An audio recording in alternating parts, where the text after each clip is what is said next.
InsideFoos presents FoosTalk Live. I had an anxiety attack. It's going to be my last show.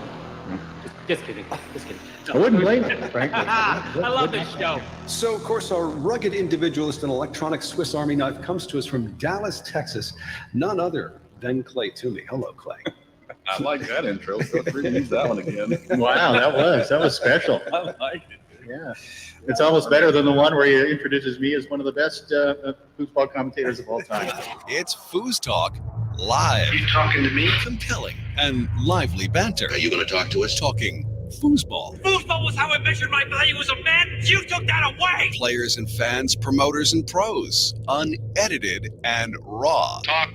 Living in the moment. We have a lot of important things to talk about. All while practicing social distancing. Cool. We'll talk. No big whoop. Let's get this thing started. FoosTalk Live. Coming to you live from two places on the planet, it's FoosTalk Live, episode 54, brought to you by InsideFoos.com. We are offering monthly subscriptions with access to some of the most exciting matches ever recorded, like this weekend, and lots more to come, including live tournaments, pre- and post-show analysis, interviews, and original programming. 518 Prints is also one of our sponsors, one of the best printers of promotional items, t-shirts, jackets, hoodies, and foosball apparel. Visit 518prints.com today. Foosballers the Movie. Download your copy of this Joe Heslinga documentary at foosballersthemovie.com. Also brought to you by Foosball Clubs USA, promoting foosball through school systems all over the country. Visit foosballclubsusa.com and make a donation today. And brought to you by the United States Table Soccer Organization, the USTSO, helping to usher in a new era of competitive foosball. Become a member and register at usafoosball.com. Boy, I didn't time that out. I couldn't have timed that out better. Well, hey there, I'm Tom Robinson. It's episode 54 of FoosTalk Live, and tonight is a very special occasion because this marks the very first time we let him out of the cage. That would be Jim Stevens and Mark Torres are live in Portland, Oregon at Moneyball 2021 Northwest in Portland, Oregon. We'll be chatting with them in just a few seconds. But of course, myself and Clay Tumey, our human Swiss Army knife, are manning the controls this evening. Still the best. I got the best nickname in the game. Dude. Oh, yeah. I love it. No question about it. So, man, this is like... I have tournament envy. I don't know about you, but I wouldn't mind being there right about now. It's Have you been watching any of the matches at all? I have been watching the matches, and I was joking with Jim earlier about I just mute the play-by-play because I don't like them very much, and I just watch the stream on mute. But that's not real. Everybody knows that's a lie. Foosball is hard to watch without the voice of Jim Stevens, and Mark being there just makes it even that much better. So right, I have caught a bit of foosball today, and I'm envious, and I'm so happy that there's another one coming in a few weeks. But for this weekend, yes. I wish I could be there, and I wish I could be playing. What an amazing feeling! Finally, after all this time, and it's been 14 months since Jim was out doing play-by-play, and precisely in that same place, of course, in Portland, Oregon, for the Moneyball tournament 2021 or 2020, I should say. But I think now if we get another shutdown after this tournament, I think we found the problem. Yeah. Right. Is Typhoid Jim? That would be it. Yeah, Typhoid Jim. Now, speaking of which, what do you say we check in? Inside Foos is once again on the tournament scene, providing world-class play-by-play foosball coverage. FoosTalk Live is tagging along. And of course, we have to have an upbeat music bed to kind of introduce the guys. Jim Stevens, Mark Torres, live in Portland, Oregon. Hello, guys. What's up? Can you hear us okay? We're on the West Coast. So can you hear us? Hi, guys. Oh, yeah. Mark and I are actually, we're in between matches. We're out lounging by the pool and in these chase lounges, so getting ready to dive in. Of course, it's Portland, so it is pouring rain, but, it's still a pool. Oh, nice. Are you having an IPA by any chance? Not yet, but very soon.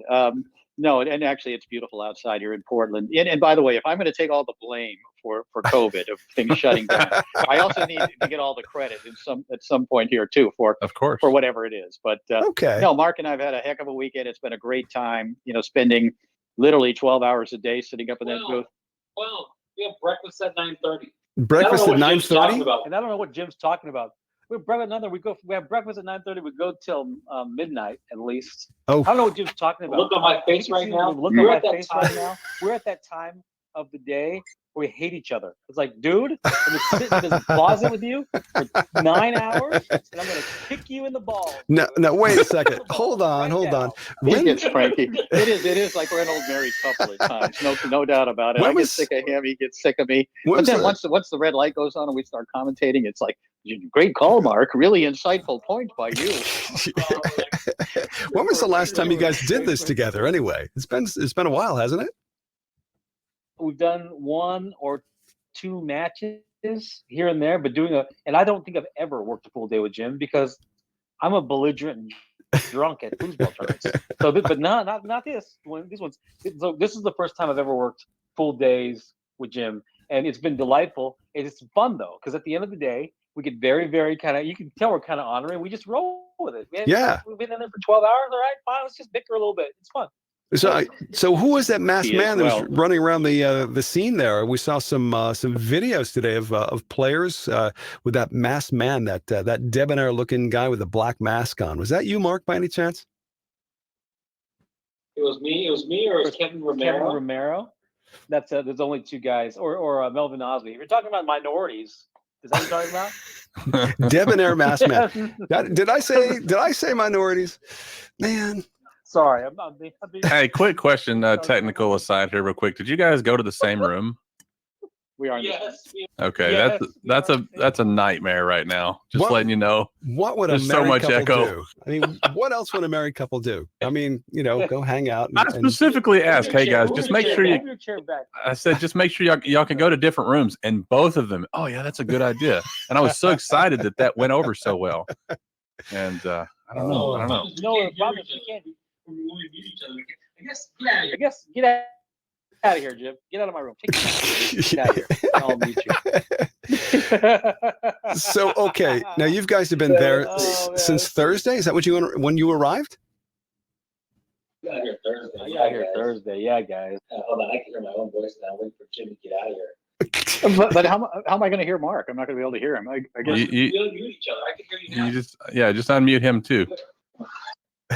I love it. This is like the purest form of live broadcasting with no net. We got no idea what's going to happen next. Hey, it's we great. haven't had any F-bombs fly yet, so we're still ahead. We're in good shape. I love it. It's great.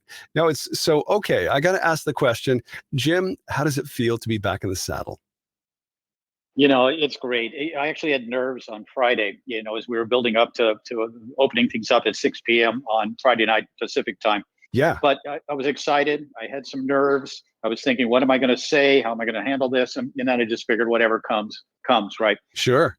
But it was exciting. And literally, after that ball dropped for the first time, after we did our little opening, it felt really normal. As the course of the weekend has gone on, and we literally have provided probably 15 or 20 hours of live commentary. Wow. But I started to really feel, remembering some of my catchphrases, remembering certain things that I love about this job. And so it's been a lot of fun. It's great to be back out here to get a sense of normalcy once again. Yes. And really that's been the attitude of everyone here this weekend. As I've looked around the room, people are happy to get out, see their friends, compete, and really again, just feel normal, Right. What kind of restrictions are they imposing? I mean, I noticed a lot of people are wearing masks, but what's required of the players? Face masks are mandatory. The tournament's being held in 4 different rooms to keep the maximums down in each room. And so safety has been certainly a priority here.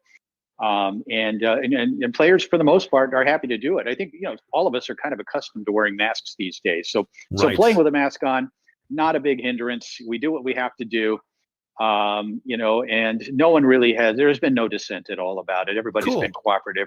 I think primarily because they're just happy to be able to do this, and whatever it takes to do this, they're going to do. Yeah, and if you just tuned in to FoosTalk Live, we are currently live from Portland, Oregon with Jim Stevens and Mark Torres, who are out and about for the first time. What was it, 14 months now, Jim? 14 months, almost to the day, yeah. Wow. 14 months, man. What do you say we take a little trip back to those days? We've got FoosTalk Live flashback. Time once again for the No, that wasn't exactly what we had in mind. That's yeah, you got me so excited here. I'm just pushing the wrong buttons. Here we go. With great moments in foosball history, this is a FoosTalk Live flashback. Championship point for Adrian Zamora and James Castillo. What a great performance by these two players out of Northern California who are now just a goal away from the Moneyball title. If you unmute me, you can hear me. And there it is. Great performance by Adrian Zamora and James Castillo, who come back from the loser's side to double dip. Robert Mares and Dan Barber and win the 2020 Moneyball Doubles Championship. Outstanding performance by these two players from Northern California. Listen in next time for another great moment in foosball history. It's FoosTalk Live flashback. Now, Jim, is that officially the very last time you actually did commentary since before today, this weekend? It is. It's the last time I did live commentary. Of course, I've done a couple of matches in the studio, some projects that we've done, and we've been busy, in the studio and doing things in preparation for the new InsideFoos, et cetera. But as far as sitting up there and doing a live match, yes, the first time. That match that you just brought on as a flashback, that is the very last time before this weekend that I commentated a live match. Wow. Yes. Wow. Yeah. In 14 months, it's like you must have been having withdrawal symptoms. To some degree, but we've been so busy with InsideFoos that, I haven't really had time to think about that. Yeah, and the other thing too, Mark and I working together again this weekend for the first time ever, really on a full-time basis. But immediately, we've been doing this now for a year at FoosTalk Live, right? Mark and I every Sunday night are doing our thing, and even we talk several times a week as well. And so and I think it's actually the dynamic between us has improved. Our shtick has gotten better in that time period. So it felt really natural to sit up there in the booth with Mark and do commentary. It really did, because we've kind of been practicing for a year now with FoosTalk Live. I can see it Speaking now. Of Mark, yeah. Speaking of Mark. Mark? Speaking of Mark, no, for real, you guys, it's been the chemistry's been easy because can you hear me? Yep. Hello. Oh yeah. Hello. We got you. Okay, just making sure. You have a little spotty signal right now is all. Because we do this every Sunday. Oh no, let me see. Maybe I need to do talk to Jim. I'll fix my signal. Maybe get off the Wi-Fi. Hey, before we came on the air, Tom Robinson said, "Well, this is sort of a laboratory tonight." It is, and it's certainly the case. Yes, as we're trying out this new remote sort of approach to it. It's a grand experiment, letting you guys out for the first time in 14 months. And of course, marrying this with FoosTalk Live. We found there might be some technical challenges along the way. And we were not right. We're not wrong, shall we say. We're not right. I like it. We may be right, but we may be wrong. Hey guys, how are we doing now? Is it any better? It's questionable. You're there. Dude. Talk to Jim. Talk to Jim. Better connection, you guys. Talk to Jim. Oh man. So okay, I'd like to know so far of the things you guys have witnessed this weekend as far as major matches. Any serious upsets? Well, I don't know about serious upsets, but this event this year, the most star-studded Moneyball event ever. Yeah. Tony Spredeman and Robert Mares and Tommy Atkinson and Brandon Moreland. For future Hall of Famers and two current Hall of Famers and a couple of future ones. But the guy that really, if you're going to say an upset, the second best player here this weekend has been Kevin Romero, the Costa Rican now living in Colorado, who finished second in open singles. He beat Robert Mares twice. He beat Brandon Moreland in open singles to get to the final before losing to Tony, but everyone loses to Tony. And Kevin Romero and his partner Dan Barber also doing well in doubles. They finished third, losing just a few minutes ago to Tommy and Kathy Atkinson. Wow. And another neat story is that Kathy Atkinson, a former world champion, Tommy's wife, who has really been retired for 10 years, has come back this weekend to compete and has played extremely well. And she and Tommy are in the finals of open doubles. But it's been great to see her. So if there's been upsets, I think, Kevin Romero beating Robert Mares 2 times. It's kind of an upset, I suppose. Seriously. No, I saw the conversation that Mark was having with some of the players on the floor, and love the spontaneity of that, by the way. Him running around the room talking to folks. And I saw him talking to Tony Sprademan and Kevin Romero, and Tony said something to the effect that, well, he hasn't he's probably not going to do well because he hasn't been part of the Foosball series. He hasn't stopped by one of the meetings yet. Which I thought was okay. There's a commentary, all in jest, of course. But that Foosball series, are there a lot of T-shirts like that running around this weekend? Oh, the only Foosball series T-shirts that I've seen have been either on Tony Sprademan, Brandon Moreland, or Ellen Moon, the 3 Foosball people. But no, and that's a great thing that they're doing. Giving back. And we talked to them actually about the fact that, yes, they're teaching young players, they're teaching new players, giving them advice on how they can improve their games. And we've asked both of them, both Brandon and Tony, if it also has been beneficial to them, right. Being able to verbalize and express these ideas. And both of them have said, to a man, said, yes, absolutely. It's been very therapeutic, very productive for them as well, being teachers instead of just being players. Very cool. Now, what's going on there as far as the tournament in general? How many players showed up? Do you know? I think there are probably 120 or so players here this weekend. Not a bad turnout. Again, it's hard to tell. It's spread out through 4, maybe even 5 rooms here. Jeez. And so it's been quite spread out. But when they all have gotten into one room for a ceremony earlier on, that room was pretty packed. So it's been a nice turnout. And certainly at the top end, as we mentioned, some of the great players of all time are here this weekend. Yeah. One of the things I like about the software or the bracket or whatever that they use there, you can actually look up the whole list of players and just go down and see like who all is actually there. And you can see that there's 110 players. You can search them by name. You can search them by rank and all that stuff. So I looked at those brackets. That's something new I've never seen before. Where did that come from, by the way?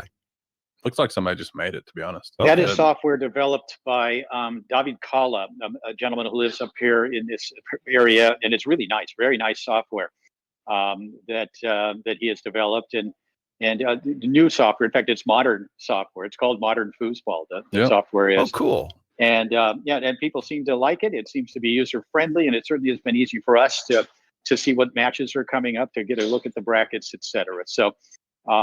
Lots of neat things happening here as we kind of come out of a COVID-induced coma, right, for this last 14 months. Everybody is sort of reawakening, and a lot of things have happened during this time to produce what we think is the road to the future here in Foosball, and that includes what we're doing at InsideFoos. And we appreciate all the viewers. We've had great response to InsideFoos.com. Cool. And what's going on there, and we it certainly has been really great to hear.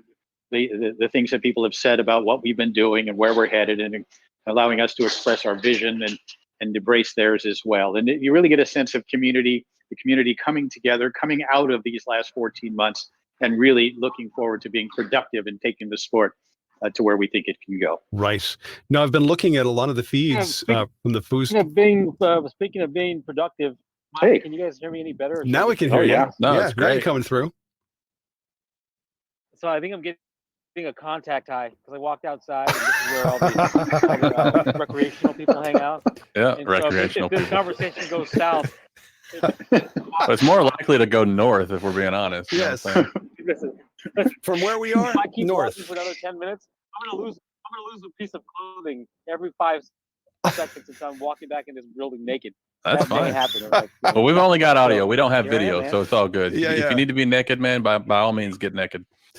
Whatever floats your boat. Change that, dude. Already not here. Anyway, just listening right now. What are we talking about? I have no What's idea. up? So so Mark, you've been chasing people around the ballroom all day. Hey, you know what I love? Hey, hold on. One more fake stat from Jim. There's 150 people here. That's 110. 110. Did you hear that? This is the thing. Jim is a fan of objective data. I know this, and I know that he takes that as, oh, sweet, now I have the right information, instead of like how some people are like, oh, you just got to correct me all the time. Like I think I know Jim well enough to know that now 110 will be the number every time he talks about it after this. Yeah, and I think I said 120, so I wasn't. Yeah, that and you far also off. said I about. didn't know. Yeah. I didn't know the numbers. I was approximating based on my experience, and so thanks, Mark, for throwing me under the bus. You're right. I told you it's a bickering hour. Yeah, it's bickering. It's not like it was back in the 90s when you could just make up numbers back in the 90s. Right. Nobody could check you. So I have a suggestion. Here's a suggestion for a last-minute top 5 feature, even though we're not doing the feature officially, but I don't want to scare you too much. But last-minute top 5 feature, guys, give us the top 5 after party rooms. Where are the top 5 after party rooms at the tournament this weekend? I like this question. Well, it depends on what you go first, Mark. Era. Gosh, man. Well, there was I'm not gonna say names, but there was a couple guys that held poker tournaments in their say names and give room numbers. Yeah, please. Yeah. Oh, but I'm talking about the 90s. So. Oh, in the 90s. Okay. Yeah, you. 90s. Go ahead, Jim.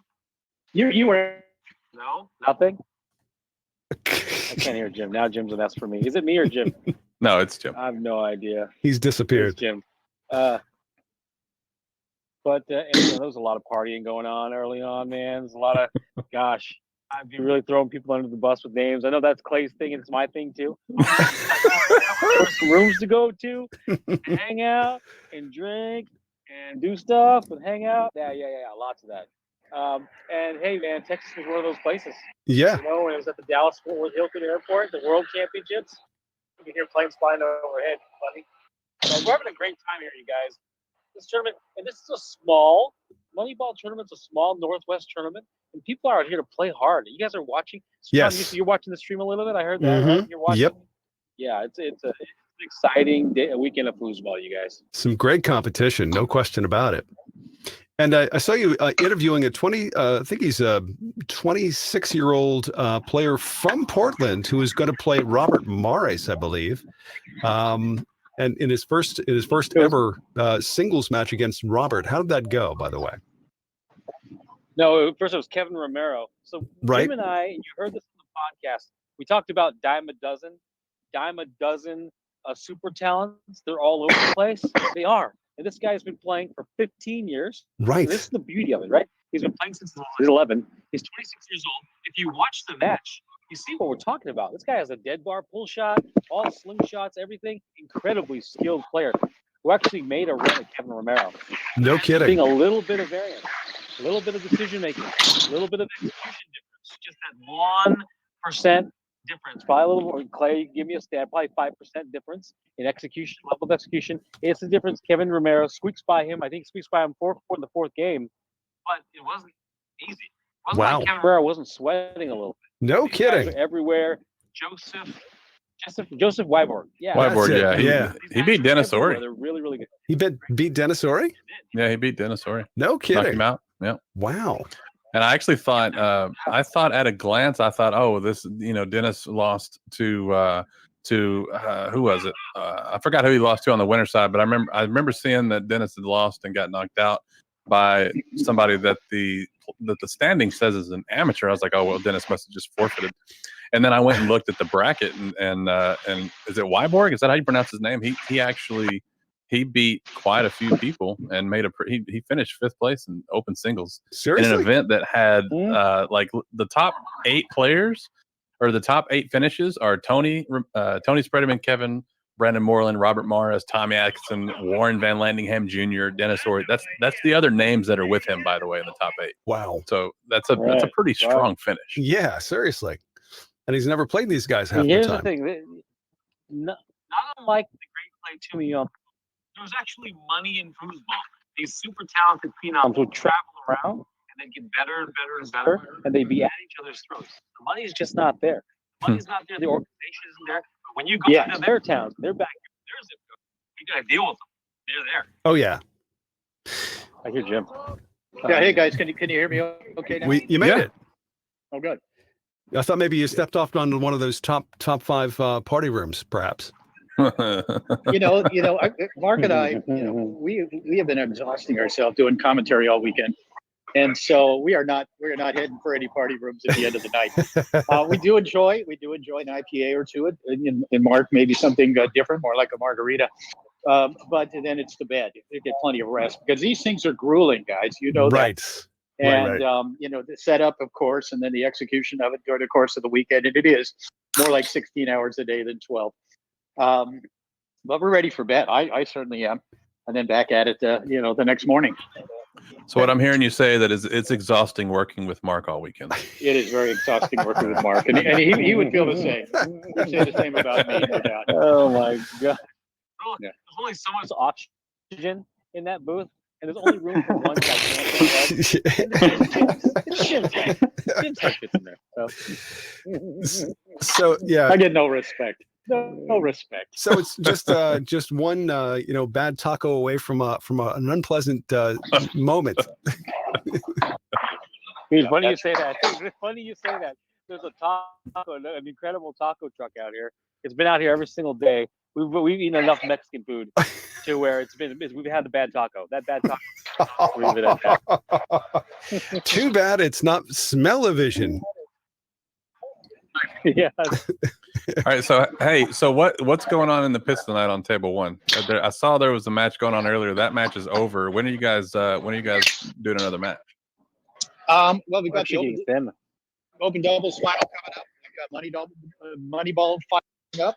We've got mixed doubles, of course, still to play, and other various non-open and non-pro finals as well. So get your tickets. Go to InsideFoos.com, and you can watch the rest of it tonight.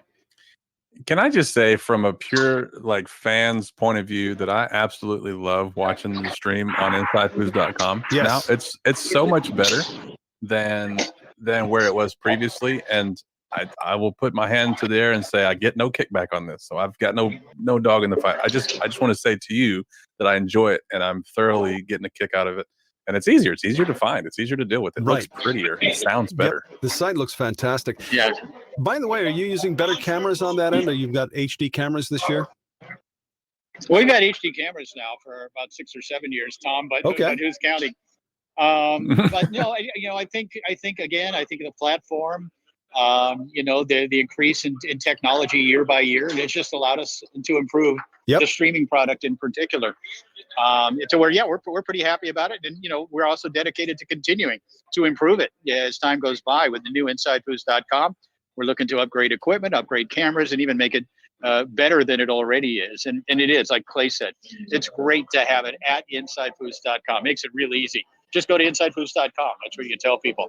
Yeah. What's kind of neat is being able to go, let's say if you didn't get a chance to watch on Friday, you can go on there right now and actually find Friday's matches that you guys commentated and listen and watch those matches right now in case you missed them.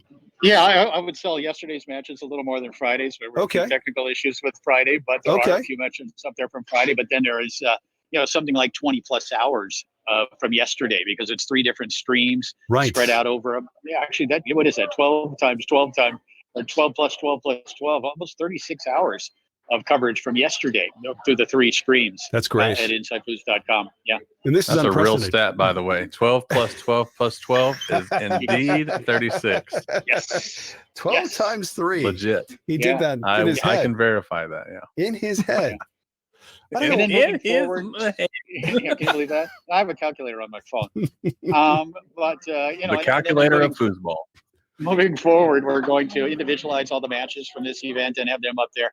And that's what's kind of neat about what we offer at InsideFoos.com. We've got more than 500 matches from the archives. We've got original content, and we're going to add not only to the archives, but also to each time there's an event, all of that gets added as well to InsideFoos.com. So it's ever growing, ever expanding. Right. It's a monster that just keeps getting bigger and bigger. I've seen lots of comments on the Facebook page for Foos Inside Foos, and a lot of people seem to really dig the service. I'm sorry, Tom, you dropped out on me. No, I dropped out on you. No, I'm seeing and hearing a lot of good comments on the Facebook page for Inside Foos. People seem to really love the service.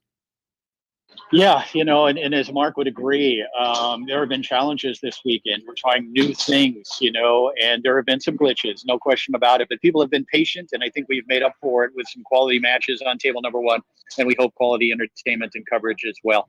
And rest assured, folks, it's a good product now, and we agree that because of what we have done over the last 25, 27 years. And we have created a product that we think is good, but it's only going to get better. It's going to get better literally on a day-by-day basis moving forward. Right. Before I have to go, guys, let me say this. The internet at this hotel, God bless this hotel for taking us in and hosting us. It's like dial-up, AOL.com. Okay? We're stitching together some things to make this thing work. It's bananas, man. And it's still a good product, but it is only going to get better. And Right. in Texas States, you're going to want to be at the Texas States tournaments. It's going to be spot on, 5-star. We're going to be all over it. We're going to come home and we're going to buy some new stuff we need. It's going to be incredible. You guys just stay with us, and we're putting everything we have into it. It's going to be an incredible product by the time end of May. Go to Texas States. If you haven't been to that tournament, this is the year to go. Oh yeah, I'll be there. Jim will be there. The whole team will be there. We're excited about that. Yeah, it's going to be great stuff. Tom and Clay are going to be there as well. And in fact, the entire FoosTalk live team is going to be together for the first time ever. I'm already here, by the way. I'm just waiting for you guys to show up. Yeah. Well, I think Mark and I probably got to get back to work, but it's been great checking in.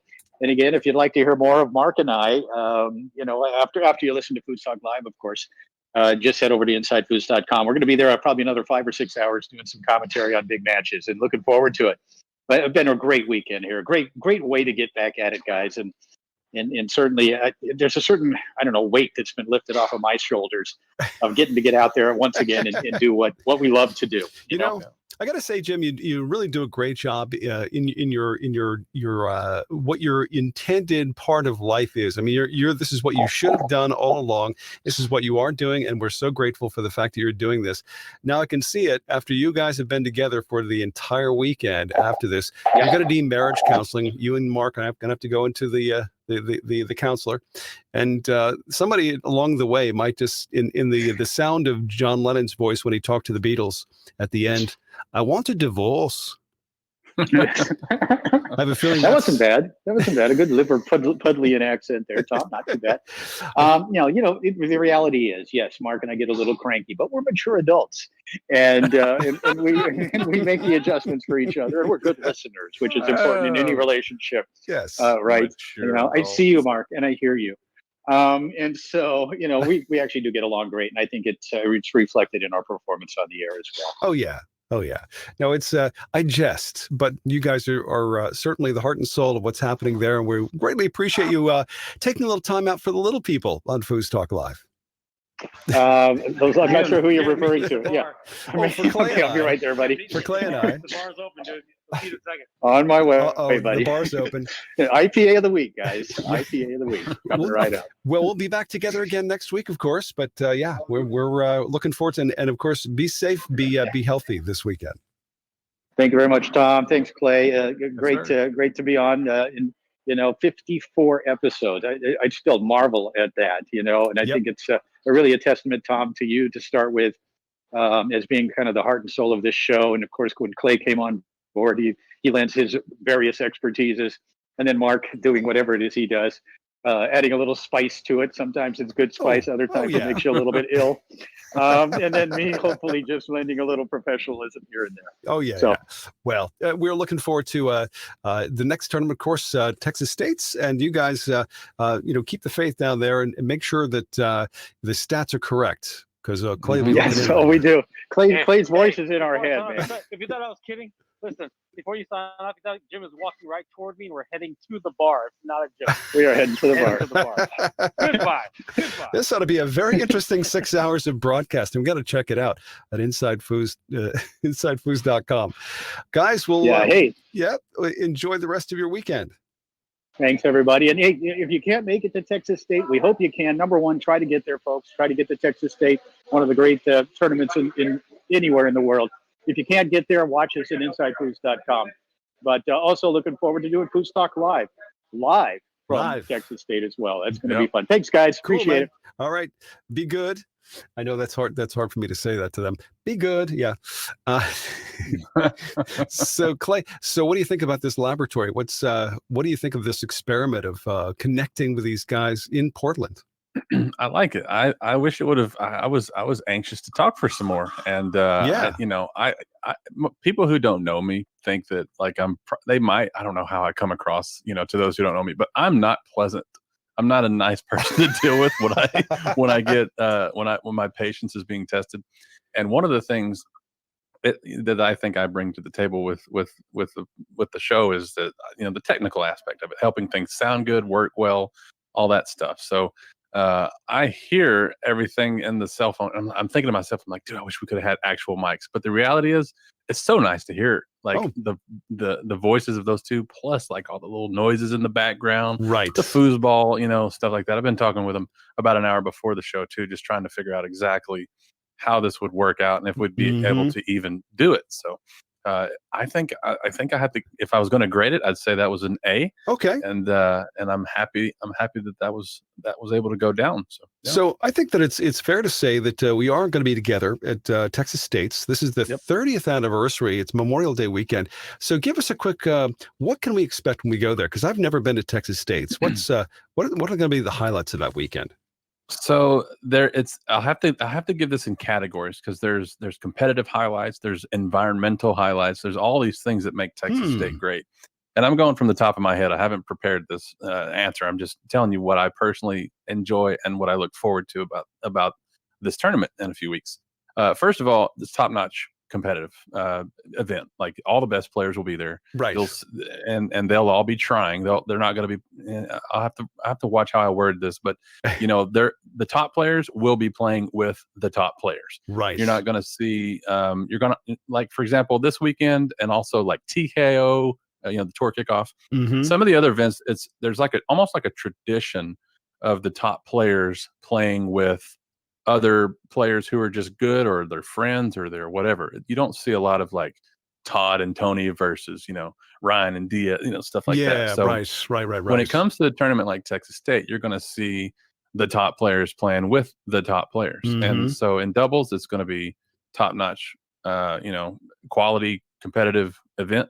And open singles, everybody's going to try to win. Nobody is throwing that event away. Yeah. And even in open mixed, you're going to have, a really good competitive event. So, and then when you leave the open events and you go down to pro and expert and amateur all the way down, dude, everybody is going to bring their A game. Texas State is kind of a big deal to win. It's tough. And it's not just a regular state tournament. People, there's a certain, I don't know, value, whatever you want to call it. It means something to have won. Sure.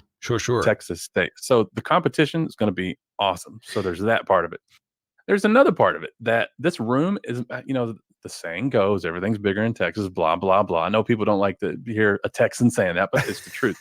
The room that they have the table in, the tables are all set up in, that would have been like, it would have, put it to you this way. Pre-COVID, we were still social distancing in the tournament room. I mean, It is massive. There's like tables. You could drive a truck between the tables. I mean, they're far apart. There's plenty of room. You're not crammed into this tiny little room, shoulder to shoulder playing foosball. It's wide open. And oh yeah, by the way, if you don't play foosball, it's okay. There's like cornhole, and there's a jukebox. There's ping pong tables. There's pinball machines. Yeah. There's arcade games, there's pool tables, there's everything that you could want to do. Well, that's awesome. If you don't play. So this is the event of the year that I will take my kids to. My kids will be at some point in the weekend, my kids will be there. And I don't take my kids to other tournaments because I just don't always think that it's appropriate to take, and I'm not judging other people for it. I'm just saying, for me personally, I'm not taking my child to most foosball tournaments. So right. I am very comfortable saying that Texas State is a family friendly tournament. But at the end of the day, it's Jim and the gang are going to be there. It's a very serious event. It's prestigious. It's worth winning. Everything's going to be cool, from the competition all the way down to just the fact that people are happy to be there. And it's Memorial Day week. You asked me a question. I could talk about this for probably an hour if you can't tell. Well, it's on Memorial Day weekend. There's no like 5 a.m. matches. Oh, right. It's right. Everything is done Monday evening. Like, wow. Everything is done on early enough in the evening on Monday that you all just go have dinner together. It's like that. By the way, I'm planning on staying right till Tuesday, because I've got Tuesday off. So so I'll be flying back Tuesday, probably during the day. But you did it right, brother. I promise you that. Yeah. No, it's I'm psyched. Last time I was in Dallas, it was for work. So this will be first time I've flown to Dallas for pleasure. Sweet. Yeah, and I'm picking you up too, right? Is that still on? Absolutely. I would cool. I would be honored. Awesome. Yeah. No, it's I'm looking forward to it. It's going to be fantastic. Now, the other thing that I know about, one of our listeners just mentioned that, of course, Texas is the home of the original American table. Now, what do they mean by that? Or home of the original American? That's a good question. I didn't think to have the chat open to read questions, so that's my bad. But the original American table, wow. Maybe Dynamo. I don't know. I was born in '79, which is when foosball was at its peak, probably. Okay. So I might not be the expert on that. I dare to say. Yeah, right. I don't know. I'd be interested to know what that was. I wouldn't even be able to tell you the brand. Dynamo is like the oldest brand of table here that I know of. That might be it then. So It was built in Texas when it was first created, the Dynamo. And then, of course, it became Valley Dynamo and then Tornado. Mm-hmm. Yeah, well, the company that owned Valley Dynamo, or I think Valley Dynamo bought Tornado, I think. Okay. I'm not sure. I'm not the best historian. I'm really good with numbers. I'm really good with percentages and stuff like that. When it comes to historical, facts and, anecdotal things here and there, my expertise kind of it just trails off. It's not totally useless, but it just kind of gets into that area of, shoulder shrug, territory. So I don't know. And by the way, shoulder shrug because I don't know. I don't care. Big shoulder shrug. Hey, you got me. Know.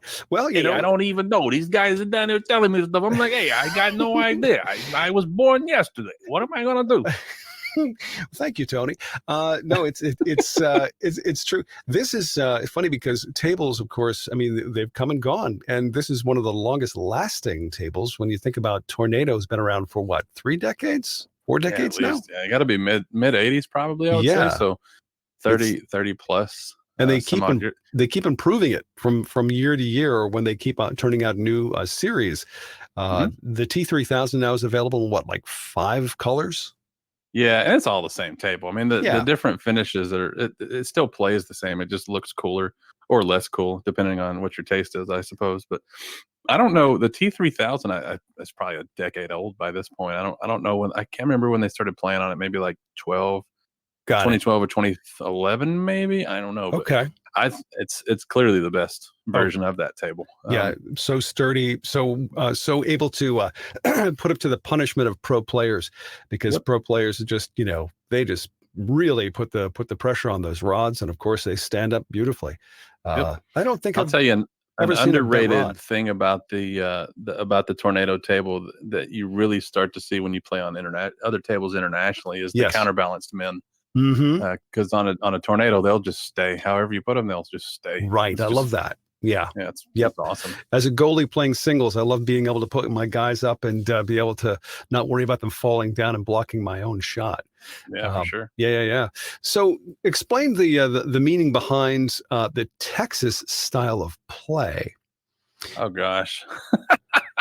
So the funny part about this is I don't subscribe to it. I don't play. So the Texas, the standard old school Texas player is going to shoot a pull shot. He's going to have a very simple 5-bar, probably a very good, very effective, but very simple rush pass or something like that. And he's going to get it on his 3-bar. He's going to set it up in pull shot position and take 13.7 seconds every single time. And he's going to go as long and as fast as he can, good pull shot and all that stuff. And then recoil and then yell and all that stuff. That's good. Is that considered Texas style? I guess. I mean, I don't know. There's a fine line between doing that and it's cool, and then then where it gets in. This is where I start making people mad from Oklahoma, because Oklahoma has a similar style. They're just more obnoxious. Oh, really? They're harder. Yeah, they're just harder to tolerate. And I'm from Texas, so maybe it's flip flop. Maybe you ask them, they're like, yeah, Clay, he's a jackass or whatever. So I don't know. Maybe that's just a personal thing. But I think the Texas style is all the good, the top Texas players that I've watched or that I've at least seen in video. You think of John Smith and T-Mac and all these other guys, and it's just very straightforward foosball. And not to say that it's boring or bland. It's just very straightforward, very effective.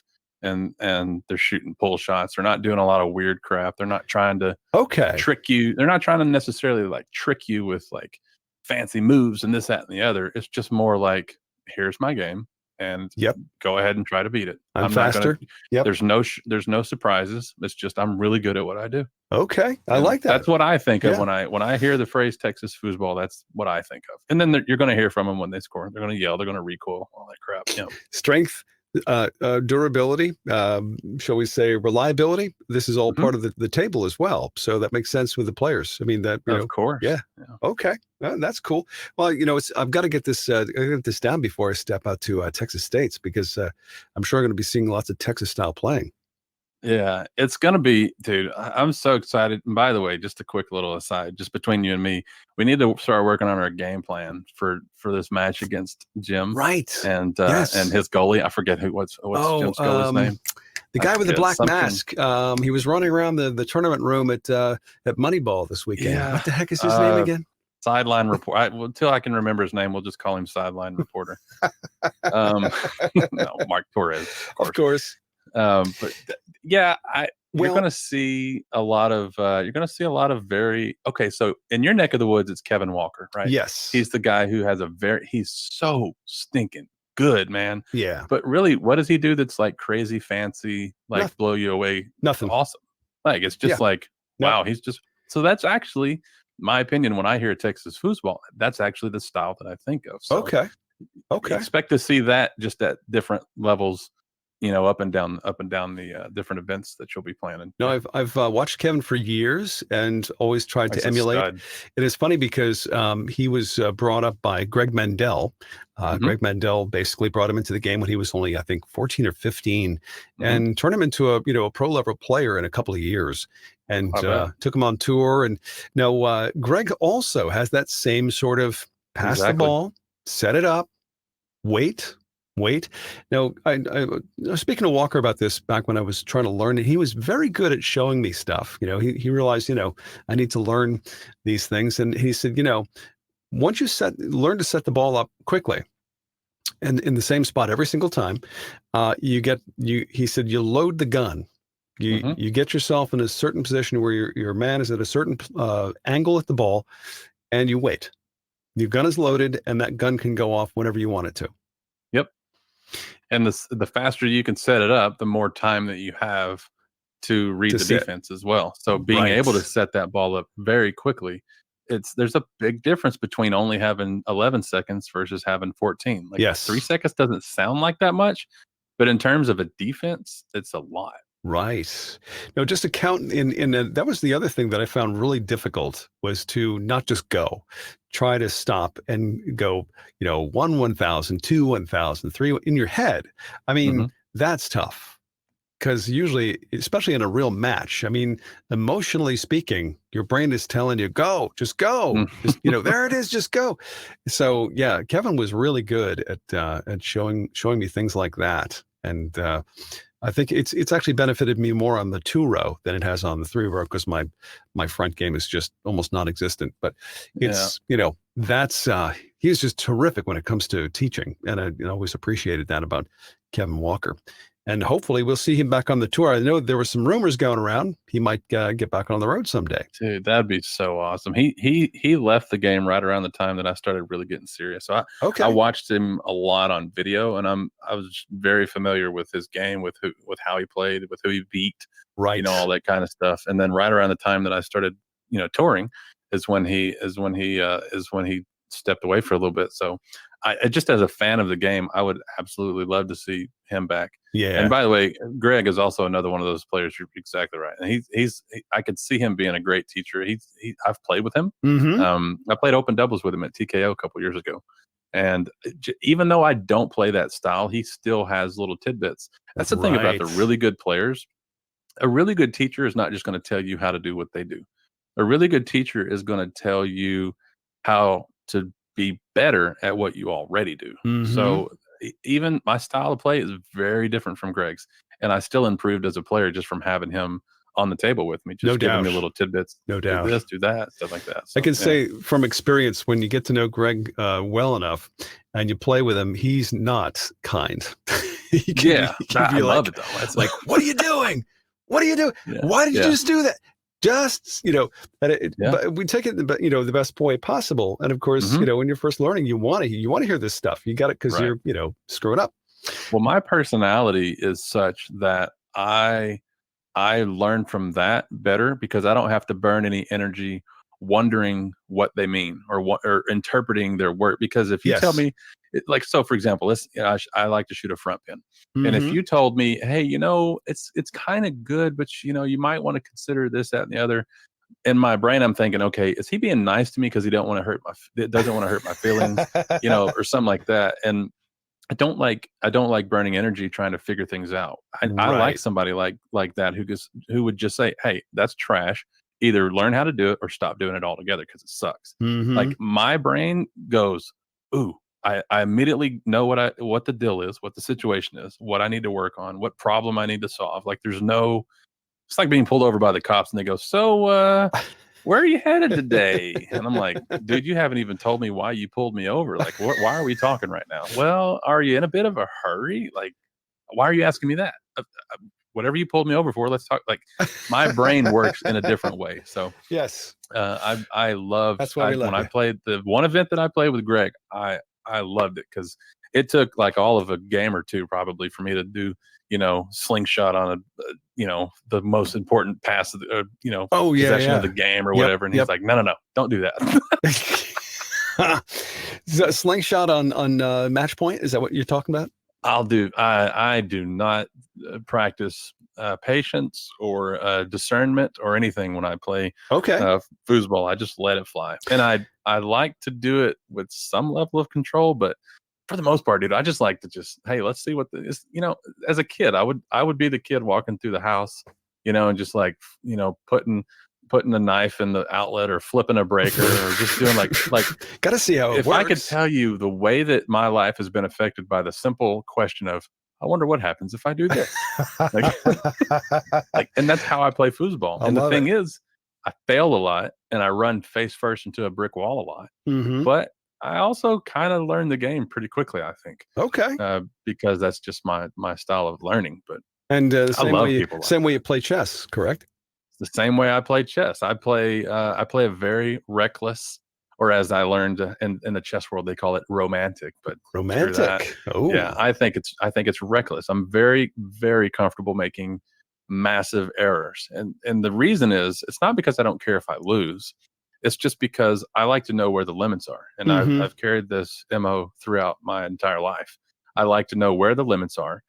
Not because I always want to break the rules or exceed the limits. I just want to know where are the boundaries? Where do I exist in life? So in foosball, in chess, in my past, whatever you want to talk about, that's just how I roll. So in foosball, if I think, and here's the thing, I learned how to shoot a slingshot. So I'm not just like, it's not a low percentage play. Okay. If it's there, I'm hitting it and it's a goal. I execute it well. So that's the difference then, right? And I'm just not scared to do it. It's just like, it's fun. It's not a wasted shot. And now here's the thing we have to talk about, though. I mean, we're going to take on Mark and Jim, and I know Jim's a push kicker. Who cares? Okay, Jim's a commentator. Let's just be clear about that. Jim's a commentator. Well, but yeah, he does have a good push kick. Yes. Okay, I have to give him credit for that. He can play foosball. But well. Can you now? Does he like to go long with that push kick, or does he take the middle? What is his tendency? I will say that Jim is probably first and foremost looking to go long. Okay, and I don't know if it's a and I hope he doesn't. Jim, if you're listening to this in the future, skip ahead to where because you're cheating if you're listening to this conversation. I think he likes to go long because that's the cool thing to do. Just like a pull shot. You want to go long and hard and dead bar, all that stuff. Crush but it. The reality is, if that's not an option, then he can go middle, he can go short, he can hit a little dink that the little push kickers like to do. He has all the options. I think if you're the one blocking him, I think the strategy is probably something along the line of bait the long, and try to figure out the timing on it so that you can take it away when he shoots it, rather than trying to just block the whole goal. Right. So, understood. And that actually goes to what when it was last week, I think, when Garrett Schirkenbach was talking about playing goal and just figuring people out. And actually, this is kind of a common theme that the good goalies always kind of talk about is not being scared to get scored on early in a match. Okay. And just paying attention, like, what are they doing? What do they care about? What do they like? What do they like? Yeah. Yeah. So Jim is going to like the long. If you set up in a standard defense against this push kick and you give him the long, that's what he's going to do. Okay.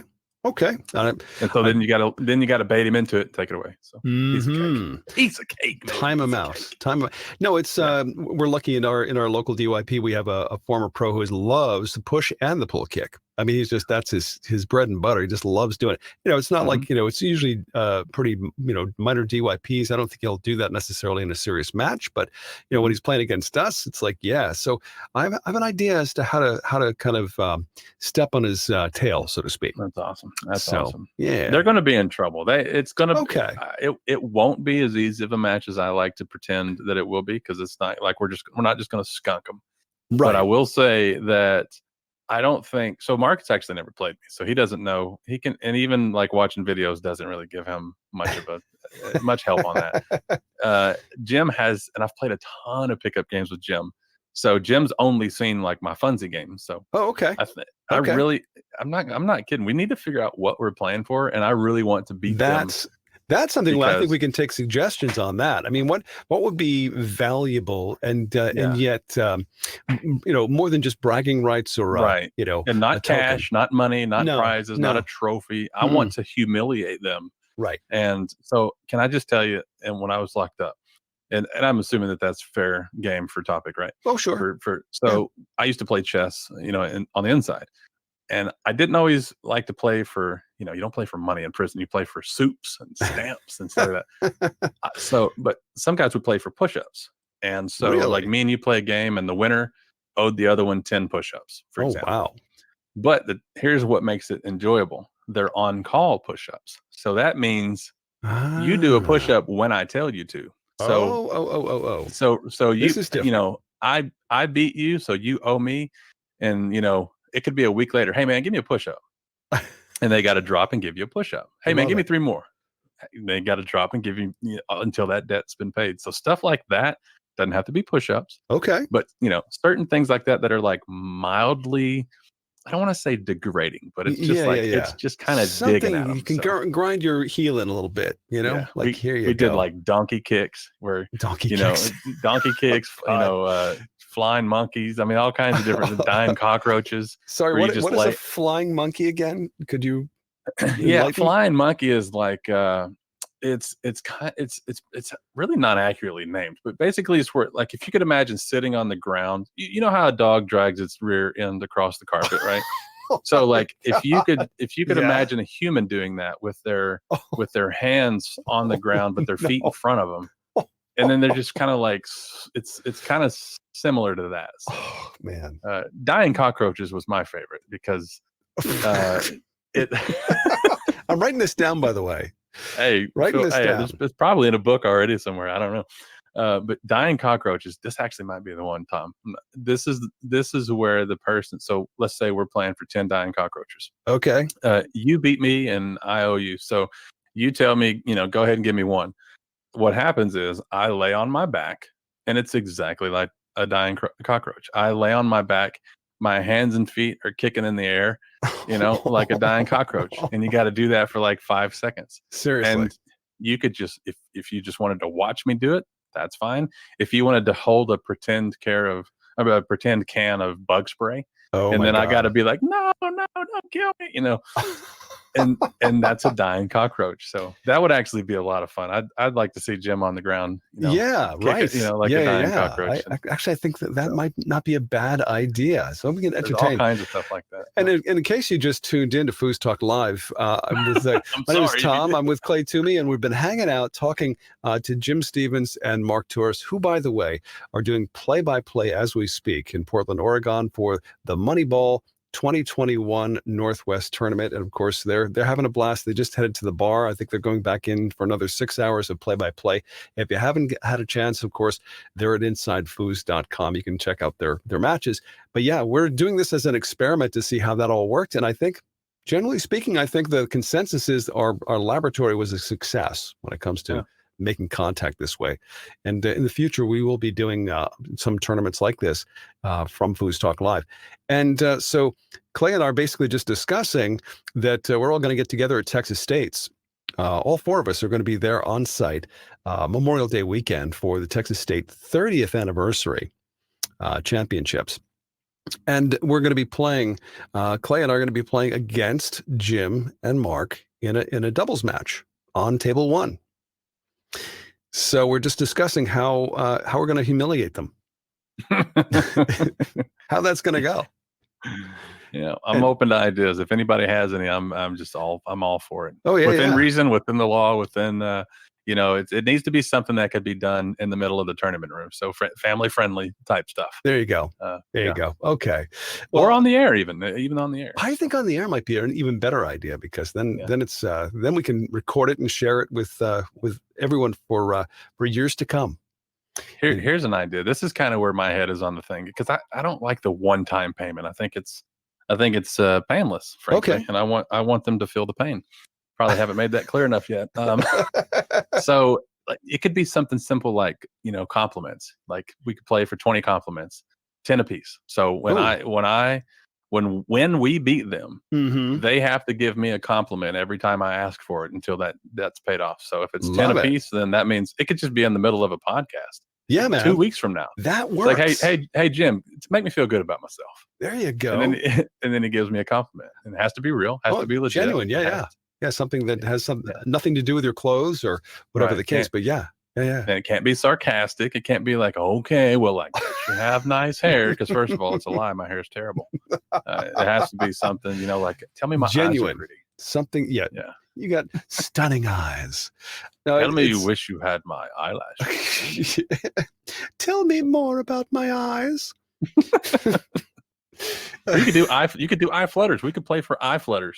Just we beat them, and now they got to flutter their eyelashes whenever we tell them to. I love it. And put their fists together underneath their chin and tilt their head slightly to the left and just flutter. We have to really have to plan this out because maybe it can be a series of things like that. If let's say we do best 3 out of 5 as far as the match is concerned. Oh yeah, for sure. It'd win by 2 it'd be an open format. So 3 out of 5, win by 2 in the 5th. Got it. I like that. Like that. Yeah. No, I think this is going to be, well, at least for us anyway, entertaining to just stomp on them. It's going to be nice, man. It's going to be, and I can promise you, as much as they can talk because that's what they do, and you as well. But that Mark is more like the freestyle and just like trash talker, probably like he can, like he's a that's my love language. So I'm right there with him. So it's going to be, we're going to have to get rid of all the little rules that have to do with talking during play. Yes, we're going to have to be able. All the other rules will be intact, but. Okay, so you can't just yell in the middle of a shot. Well, I think it's probably, I don't know, it's worth thinking about actually. All right. I don't want to make it okay to just like egregiously like right when they shoot. But if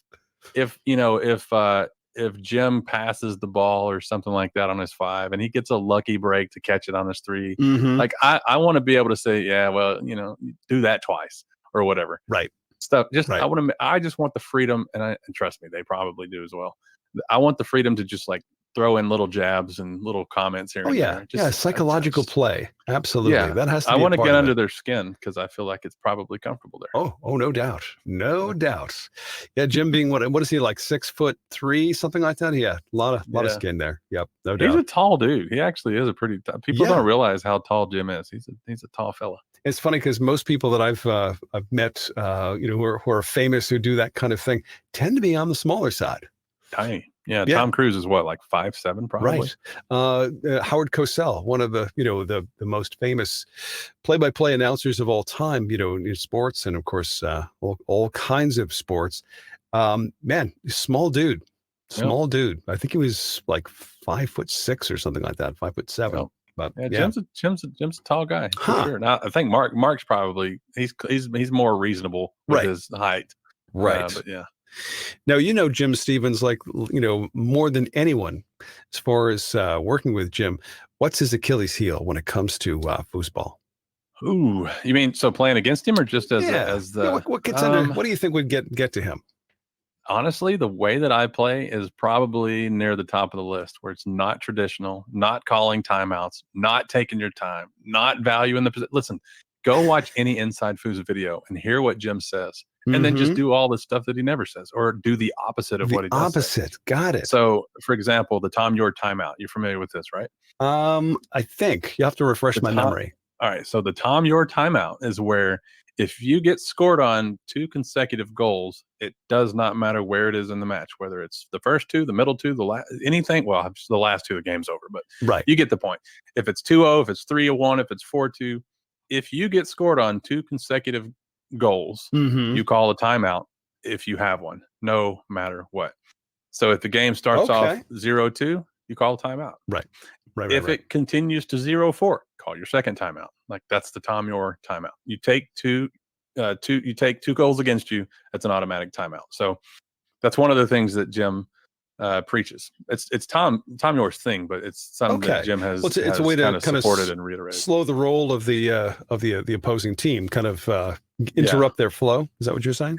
It's also, and that actually would be a fun question to ask Tom, because I've always understood it as, yes, slow their roll, but more importantly, at least for somebody like me, step away from the situation and figure out what the hell is going on right now. Why are they able to score consecutively without me scoring, and solve the problem, because there's definitely a problem. So I think both things happen. Like, it does slow their momentum, but it also gives you a chance to think. That 30 seconds can be massive sometimes. And I'm the worst about it. I almost never call timeouts. It's something that I've had to be very intentional in my learning. And it's why I bring this up, because another thing, speaking of timeouts, that Jim talks about is the 3-1 or the 3-2 timeout. So if I have the ball and I get it on my 3 bar, if it's 3-1, if it's 3-2, that 4th goal is massive. You really want to go and get that 4th goal. So if you have a timeout, burn it. And so I, and all jokes aside, all trash talking aside, my achievements as a foosball player started to climb a little bit when I started paying attention to those circumstances, those situations, those scenarios where I needed to call a timeout. So yeah, just playing, pedal to the metal, not calling timeouts. I think that would probably get under Jim's skin a little bit, but I think probably more than anything else, and this is just like where I'm at home on the foosball table, is doing stuff like slingshots, back wall passes, very non-traditional styles of play. I like it. And if I get lucky, if something accidentally goes in, or if I go for one pass but another one is completed by mistake because I executed it so poorly, I'm not gonna. First of all, I'll never tap a table. I think that should be banned and borderline criminal behavior. What is tapping a table? I'm sorry, you have to catch me up on that. So tapping the table, you see somebody, so slop goes in, an errant pass or something like that, and the ball just trickles in. People tap the table like, oh, sorry, man. Oh, I see. Okay, now I know what you're talking about. Okay, all right. That is the worst thing. If the rules committee came to me and said, hey, man, you're in charge of the rules now, anything you want to add, I would literally, I'm not even kidding, I would make that a technical. I would make it okay for you to tell somebody to kiss your butt in the middle of play, and before I made it legal to tap the table. Really? I hate it so bad, because you don't. Why are you tapping the table? You're not sorry. You're taking the point. And you should. You should. It's part of foosball is me scoring and me preventing you from scoring. So, and they should be able to keep the slop out of there anyway, right? Yeah. And if you don't, that's part of the game. If you can't keep the slop out, well, hey, guess what? That's your problem. I'm not going to feel bad about it, and I'm not going to say sorry. I'm not going to tap the table. So I hate it. I hate it. And people do it to me like intentionally now to needle me. And funny enough, that's when it doesn't work for whatever reason. Doesn't bother you. I don't know. I feel like if I did this to Jim, where like if I had a funky pass that I clearly did not mean to do but still did it, I would just like posture up and just be like, yeah, I did that. Like take credit for it, because he would want to clarify, yeah, well, good luck doing that twice. Right. You know, right. And I would just like, dude, I've been practicing that I've been working on that. What are you talking about? How about something like, he scores and, like a big long push kick and you just stop and go, ooh. Yeah, that actually would be funny. Or just, oh, that was adorable, Jim. Recoil was so cute. Your recoil is that's just like back in the old days when you could beat people, like stuff like that is probably what I would say. How does it feel to relive those golden years? Ooh. And then to Mark, every 5 minutes, I'll be saying, back in the 90s. Oh, that was that's great. I like this. We definitely have to walk up with a little bit of a notebook here, a game plan to make sure that we psychologically pound them into the ground, but also physically just dominate. Yeah, I want them to want a rematch immediately. Yeah, I want them to be. I want to beat them so bad that they hate it, but I want it to be close enough if they think there's a chance that they could go double or nothing. If I'm not taking away from their skills, they're good. It's not going to be like a walk in the park. It's not going to be 3-0 or nothing like that. It'll be, but it's doable. We're the favorites. Trust me, Tom. We're the favorites. Now, do you figure that Mark is going to be playing defense, or do you think he's going to be? They're going to be switching a lot. Mark's going to be taking phone calls in the middle of the match. With one hand on the rod, and the other, and having 3 conversations. One on the phone, 2 in the crowd. Sort of like in real life. Yeah. He's going to be calling third timeouts. And then all kinds of stuff like that. So it's actually he'll definitely be playing goalie. Jim's going to play forward. All right, I got you. No, but at any point, Mark could also call a timeout to shoot the ball, and that's something that's actually the Achilles heel for Jim is Mark is calling timeouts and stop and play and doing all that stuff. That will let him do it then. Right? That would be the I'll encourage it. Yeah, absolutely. If he goes a whole game without calling a timeout, do you think there's any chance at all I don't lean over and say, hey, Mark, what's up? You scared to call a timeout? What's going on, man? You letting this old man tell you what to do? What's going on? Mark, if you're not taking a timeout, you're not doing your job. Yeah. That's what they say. You have 2 jobs as a goalie. Wrap your forwards handles and keep score. So and take timeouts. So 3 jobs. So I've do your job. So Reese Roberts wants to know, for you, this is your question. What if they look you in the eye and say, sorry, sarcastically and slowly? Yeah, I would agree. I'd say, I know, you are sorry. You're terrible, actually. You're so sorry that you acknowledge that this is a point in the match where you need to say something, because saying something is the only chance you have at winning this match, because doing something is not going to get it done. I love the way he put that, though. He put it in quotations. Sorry. Yeah. So sorry. So sorry.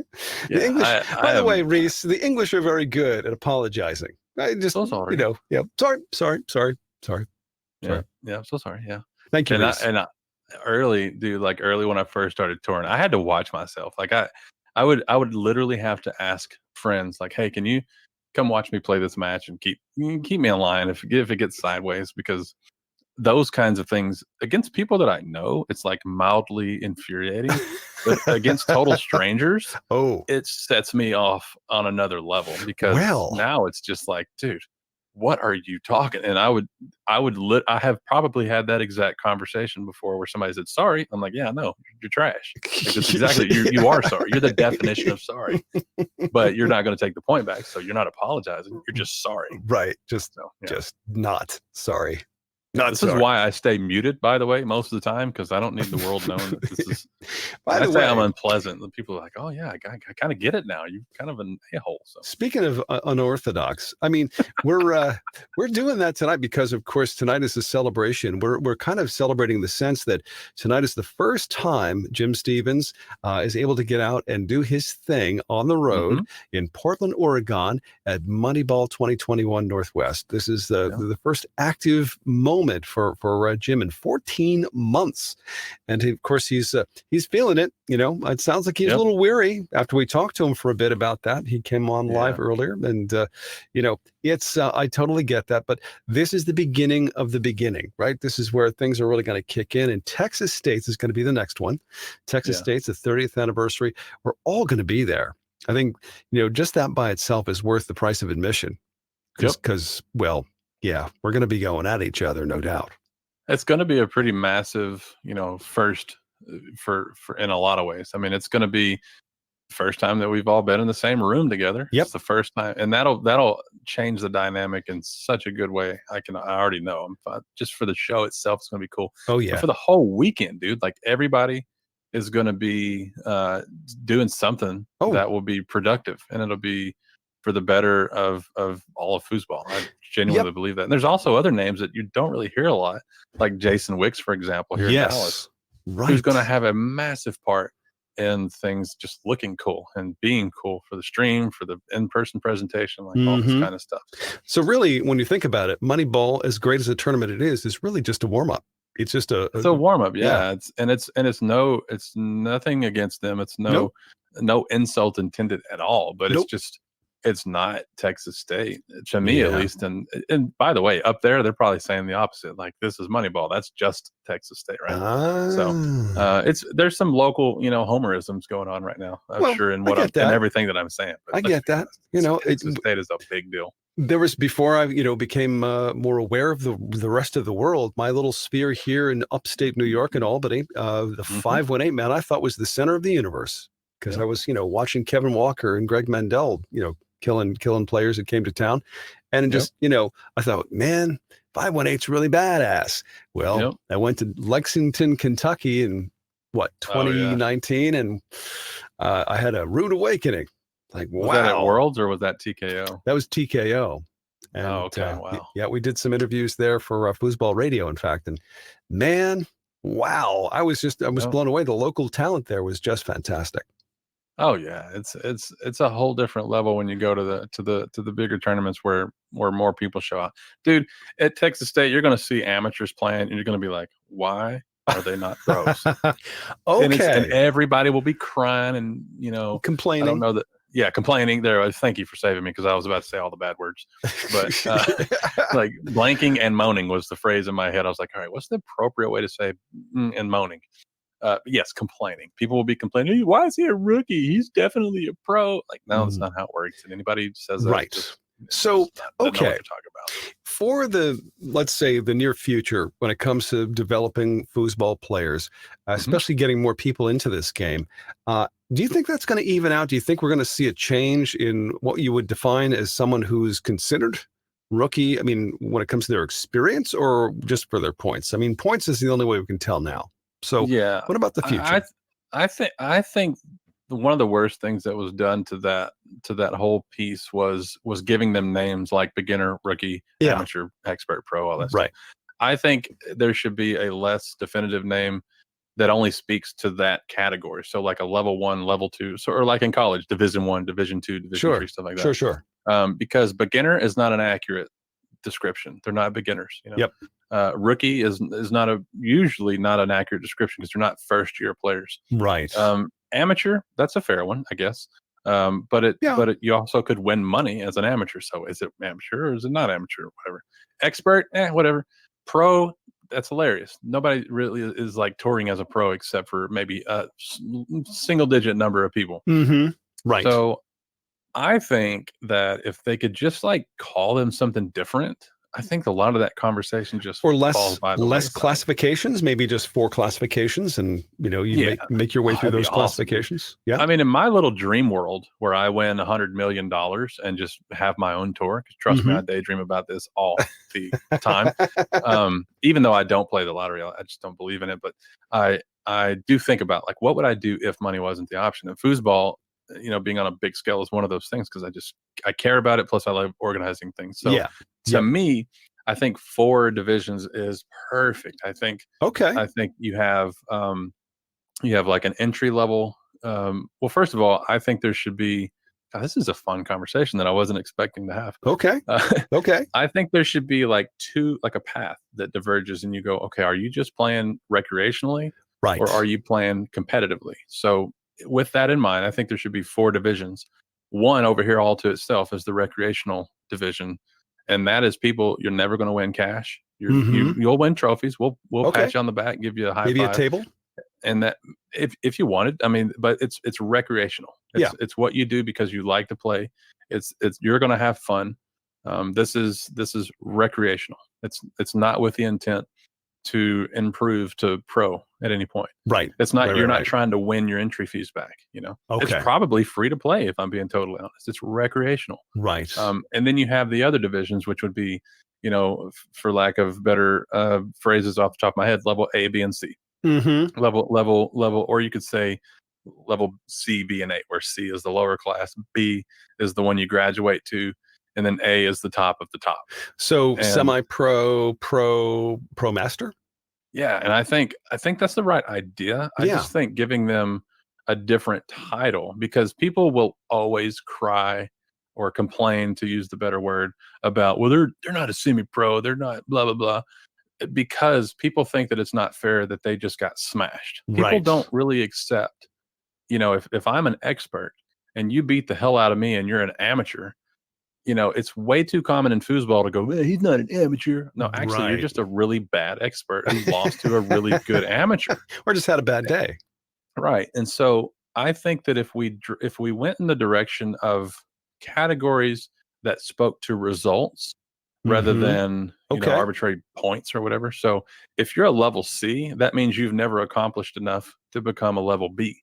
If you're a level B, that means you've accomplished a little bit, but you're not all the way there. And by the way, it would be an honor and it would be an achievement to play in the next level up, because of whatever reason that they would use to entice people to want to move up. So, Sure. It gets rid of sandbagging. It gets rid of people crying about things. It gets rid of all kinds of stuff. And there's other, you know, the other stories that you hear about too are people like intentionally being held back, you know, a division because, well, you know, as soon as that small fish goes, or that big fish goes into a large pond, things start to change and they don't win so much and they can't win, you know, the money that they were winning in that lower division. I think that's got to stop too. Yeah. And I think, you know, I'm going to reach back and pat myself on the back. I think I had a part in that kind of not really happening too much anymore. I can give you I won't, but I could give you names in specific tournaments where that happened. 100% without a doubt, verifiable. One of them was on video talking about it. Whoa. Accidentally. Yeah, he didn't know that, hey, by the way, when you're in the pits, those cameras are rolling, the mics are on. Hot. And there's no shame in it for some people. Like, yeah, I said I was a pro 20 years ago, but I want to play. Make me an amateur. Yeah. And for a long time, that was a big problem. I don't think it really happens anymore. I mean, it might happen in isolated events here and there, but you know, as much as I point to things when they're not right, I will say that, you know, and of course, maybe part of this is COVID, but I think that in the last couple of years, I think that, you know, with regard to IFP and Mary in particular, I don't think that really happens that much anymore, if at all. And I hear about it every time somebody wants to know, hey, how do I move down, or how do I move up? Because people think, well, people know that I'm really good with the whole point system. So yeah. Well, I get all the questions on that. Here's the other issue too. Let's say back in the 90s and early 2000s, you played you toured. Mark will love that, by the way. Back in the 90s and 2000s, and you played on a regular basis, and you moved up the ladder. You became a pro, and you were, you know, you were winning state championships, and then you stopped. And then in 2020 or 2021, you decide, yeah, you know, I missed this game. I want to come back. Yeah. Where do you start? I mean, do you start at a beginner? I mean, what's the rule? Here's my very informed and very opinionated stance on that. By the way, Jim and Mark are playing on table one in a pickup game against Jason Wicks and Arthur Mitchell on stream right now. So I'm peeking over here, realizing how easy this win is going to be for us next month. So here's the thing: if you can move, it's just like chess. You know, I play a lot of chess, and the rankings in chess or tennis, I don't know, pick something. The way that you move up has to be equal to the way that you move down. So if you quit playing for 20 years, hey man, that's a bummer. I'm really sorry that you're not going to be able to play at that same level.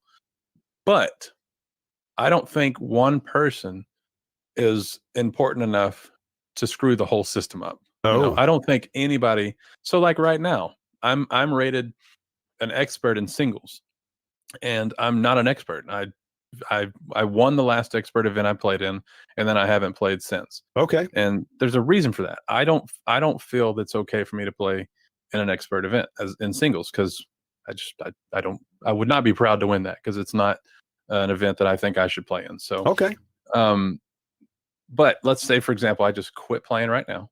And, let's say I was a pro in singles and I just quit playing right now. 20 years from now, I started playing again. If the system that put me up to pro is still in place, I can lose my way back down to expert, right? Theoretically, I could lose my way back. Is it going to be fun? No.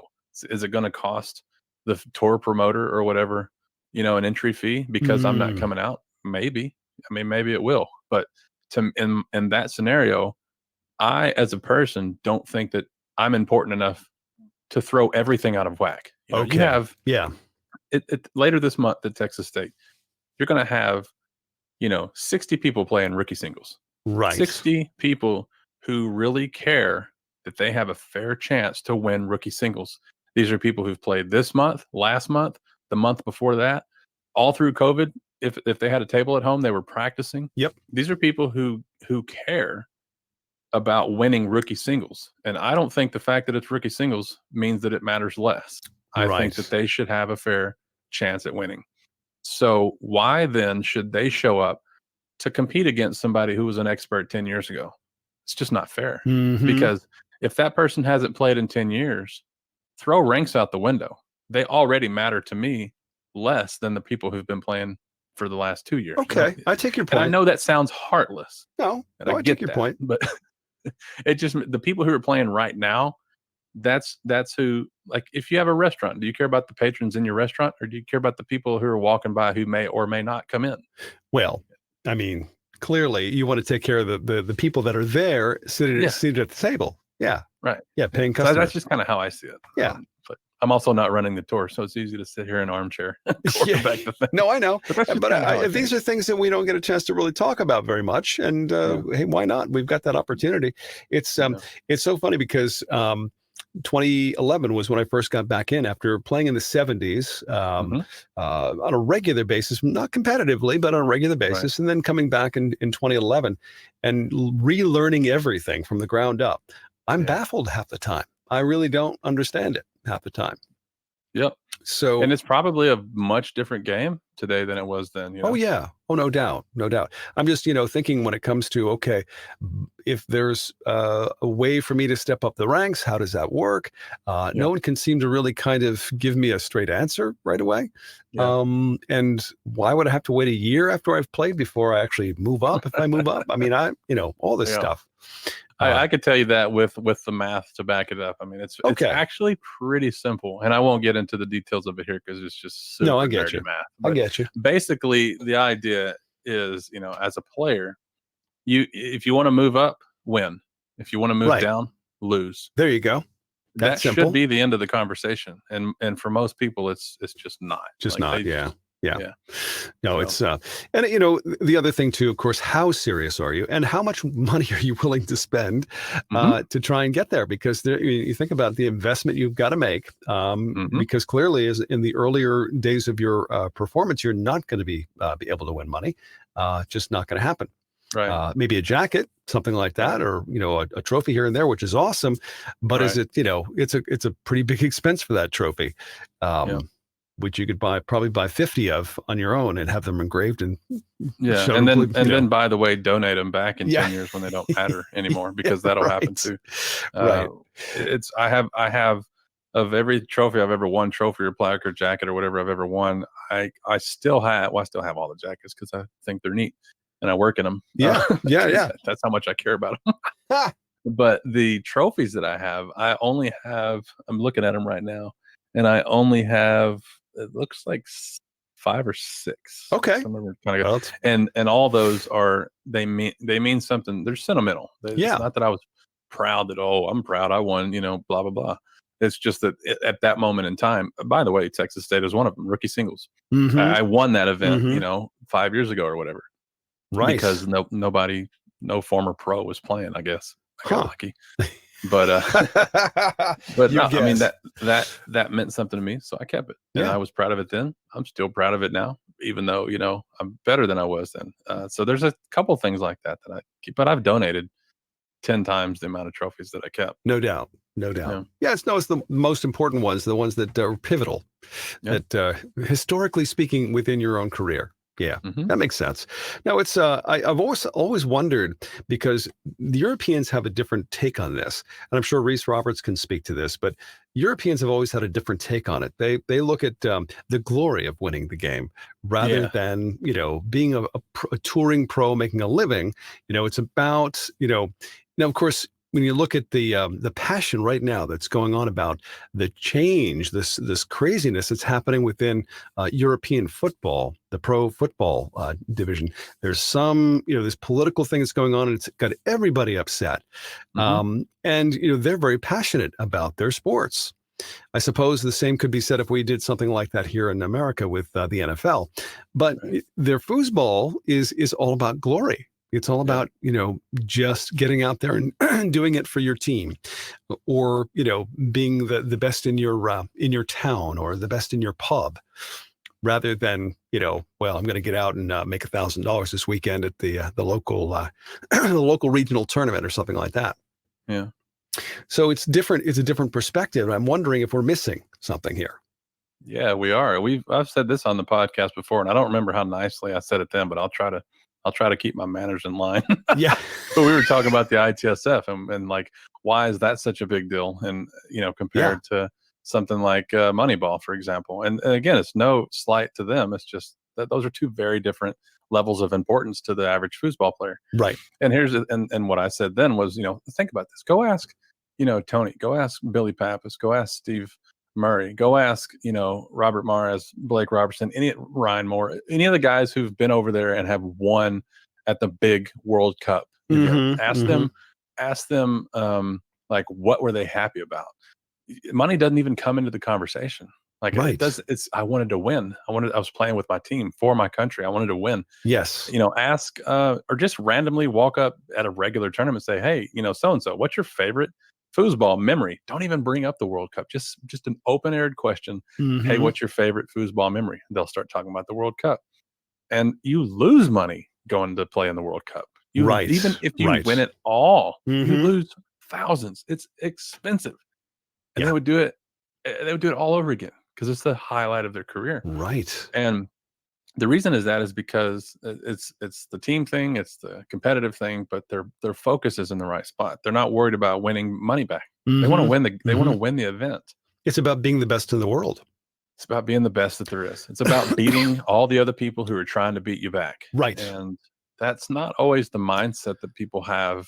And sometimes they have it in the opposite direction. Like people might have the attitude of, I don't really care if I win or lose. I just want to go have fun. Right. That's probably something that you'd see in Portland right now. There are people who are just happy to be there. And you know what? That's freaking awesome, dude. Yep. I'm so glad that they're so happy. Yep. But if we're talking about the competitive nature of the game, that doesn't make it a better competitive event. That just makes it they had a nice weekend. So I think if people stop focusing on money and winning back, entry fees and paying for their trip and all this other crap, sure, then it changes. And that's, everybody knows that, we got Tony and Todd and some of the other players that, they do it for a living. So that's just part of life. As an adult, you have to make money. But for people who have jobs and go play on the weekend for fun, like you should not be worried about money. You should go try to kick everybody's ass. Yep. And the bragging rights. If you don't, for bragging right. If you do that, be proud, be happy, and be excited. And if you don't, then be miserable and go home and get better. like if we're talking about competition, right? Like that's where it's at. Yeah, it's a matter of perspective, because I know there was a time in the 80s and 90s as an amateur golfer. I take golf vacations once in a while. Go to places like Hilton Head and play for a week. That's expensive. Back in those days, $1,500 for the week was pretty much standard fare. But what? I didn't win anything. I was just going there to play. And you loved it. Yeah, I would guess. Oh yeah, great memories. Yeah. Phenomenal. Yeah.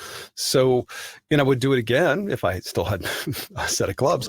But, are they in a pond somewhere? I think so. Are they on the ninth hole? Somewhere. Yeah, collecting kelp someplace. I don't know. Yeah, they got fish swimming through. Yeah, it's a coral reef now.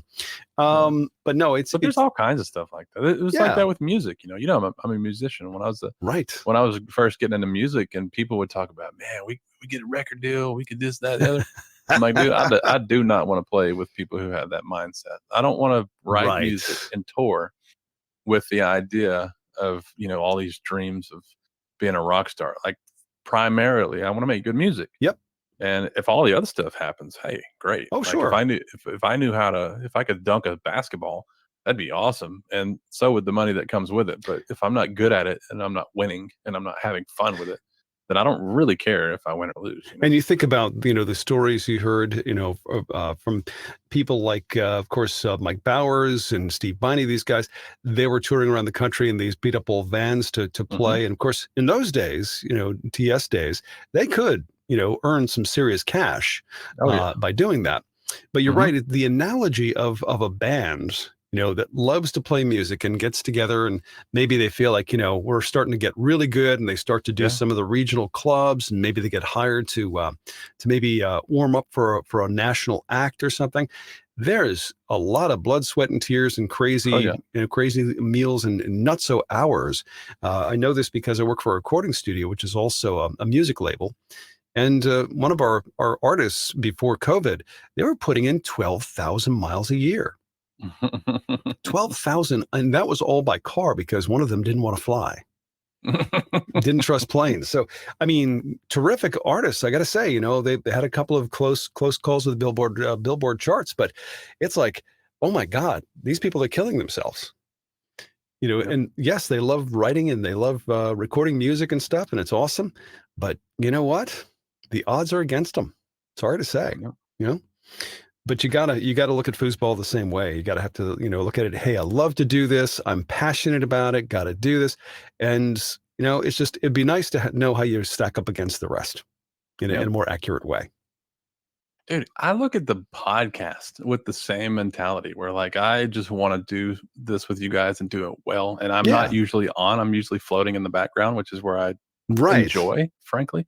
Like, that's where my comfort zone is. But exactly. and dude, be honest, has the thought ever crossed your mind, like, wow, when we get rich and famous off this? Like, no. Like, I want to provide a good product. How again? I want to have fun. I want to do something high quality. Yep. And everything else is secondary. Literally everything else after that is secondary or tertiary, since I named two, and I'm going to be grammatically correct and flaunt my big words. And primarily and secondarily, those are the things. And then tertiarily, that's a word too, by the way. I love that. Tertiary. Yeah, tertiary. Everything else is just second. It's or third or fourth or whatever. At this point, I'm just throwing fake stats left and right. You and fake stats? Right, I don't think so. This is what Mark feels like when he just starts talking and he just hopes and pleads for somebody to jump in and stop him from talking. Now, Mark and I have to have a conversation, and maybe we can have it right now. I used to teach people how to become on-air personalities. And our number one rule on the board, if you have nothing to say, don't say it. Don't say it. Yeah, perfect. Yeah. I love it. And unfortunately, we haven't practiced that tonight, but it's okay. It's all right. This is freeform. No, it's FoosTalk Live. You're listening to Clay Tumey and myself, Tom Robinson, after celebrating with Jim Stevens and Mark Torres, who are live in Portland, Oregon tonight with, the very first time Jim has had a chance to be in the play-by-play seat in 14 months because of COVID at the Moneyball 2021 Northwest, Portland, Oregon. Man, they have all the luck. They're there. But I got to say, man, I think we're having some fun too. Yeah. I have the stream pulled up on one screen. Okay, what's going on? Here chatting with you on it, or they're still warming up they're getting ready to play this final. I think it's the open double final. Oh, no kidding. They haven't been playing yet. I've been peeking over here, and then of course I've got you on my middle screen, even though we're not doing video, but just right. Something about having Discord open right in front of me, and I'm just no, I hear you. Who's playing in the finals? I want to say I'll pull up the bracket just to make sure I'm not thrown out, dude. I'm telling you, when you call people on fake stats as much as I do, you got to really have your you got to be careful. Your info Do not throw You got to know stones. what you're talking about before you talk. It's open doubles. It's going to be Tony and Rob Mares, who have the winners bracket. Yep. So they have the king seat. King seat. Yep. and they're playing the Atkinsons, actually, Tommy and Kathy. Wow. Yeah, Tommy and Kathy, and this is the final. So it's cool. It's if Tony and Rob win, that's it. It's over. And then Tommy and Kathy have to win twice. They have to double dip. They have to double dip. Yeah. And I've actually been trying. This is totally unrelated, but I see losers bracket on the screen, and I'm just thinking, like, I was trying to lean on Jim right before COVID hit and things were, still normal. Mm-hmm. I was trying to tell Jim, like, hey man, like I think I'm gonna start calling this like the elimination bracket instead of the losers bracket when I was doing like stats and stuff like that. And I almost had him like he referred to it as elimination bracket a few times. Okay. And then everything just kind of stopped. So now we're back to losers bracket. Okay. Little unrelated note right there. Yeah, I don't dig on losers bracket. I think it's kind of like Now, it's also just not accurate. Like it's And here's the other thing. If you're looking at Swiss style, it's a different thing, right? You're just going through rounds, and whoever ends up with a better record after the 7 or 8 rounds ends up in the finals. Yep, exactly. And that's also a thing in chess too. That's how they do it. Oh, okay. I got you. Chess, yeah. That's one of the things I really hope we get a chance to see, because that to me would make it much more attractive for regular players like myself to step up. It's a thing. It's so much headed in that direction. Plus with the local events that are starting to lean towards this monster DYP format, right? Or mega DYP, or however you want to phrase it. Where people are playing several rounds instead of every single match, meaning the life or death of a tournament or whatever. I think all that double elimination crap is just old school. It's not going to be around for too much longer. Okay. Cool. I don't even have like, granted I've said that for 3 or 4 years now, but I've always thought that was like too old school and needed to be kind of replaced with something better. So and I think it's in the process of happening. So I'll be glad. I can say on a local basis, we do monster DYPs frequently on our Friday before COVID. Once COVID is over, we'll be back at it again, but monster DYPs on Friday nights are just awesome.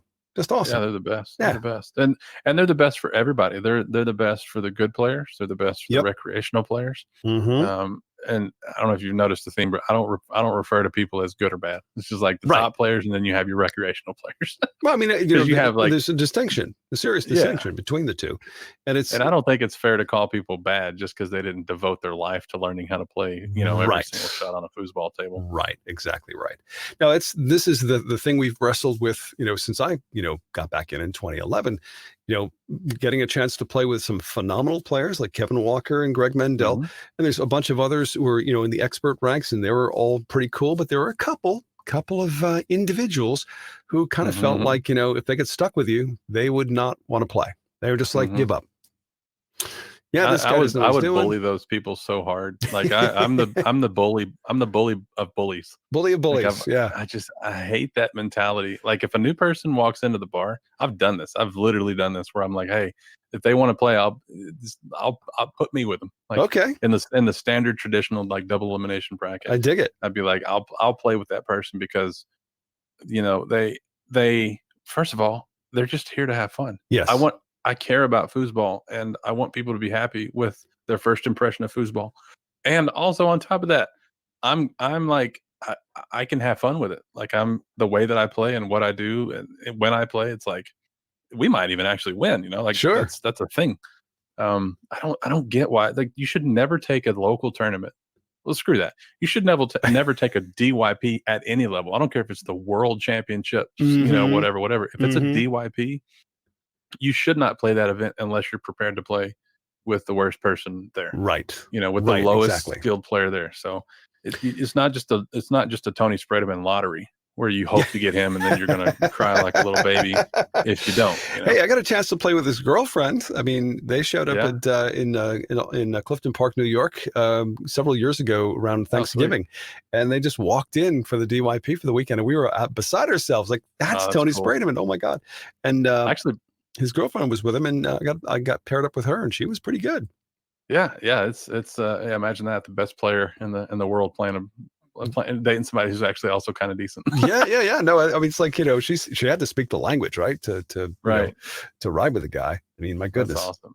Actually, one of my favorite events if I had like a top 10 favorite events I've played in, one of them would absolutely, maybe even top 5, but definitely top 10. One of them would be when I drew Tony in a DYP. And yeah, you know me, I'm sarcastic. I say things that I think are funny, and they don't always mean much, but I would say acerbic. That's probably a better way. Yeah, acerbic. Yeah. What's the actual definition? That sounds like a silent C in there. Are we going USC? How are we spelling? No, it's ACER. This is ACERBIC. There we go. Yeah. Especially, I'm going to go ahead and just read the definition. Yes, somebody out there doesn't know what that word means, so I'm going to read it. Especially if a comment or style of it's sharp and forthright. Okay, yes. That's totally me. That is you. So, well, in this scenario, I was both of those, but also kind of joking because I told Tony, I was like, "Hey, man, get in the back and just hold down the goalie, and I'll take care of business." And I'm being just totally like, obviously, Tony's not only the best, forward, but he's just one of the best foosball players, period. Right.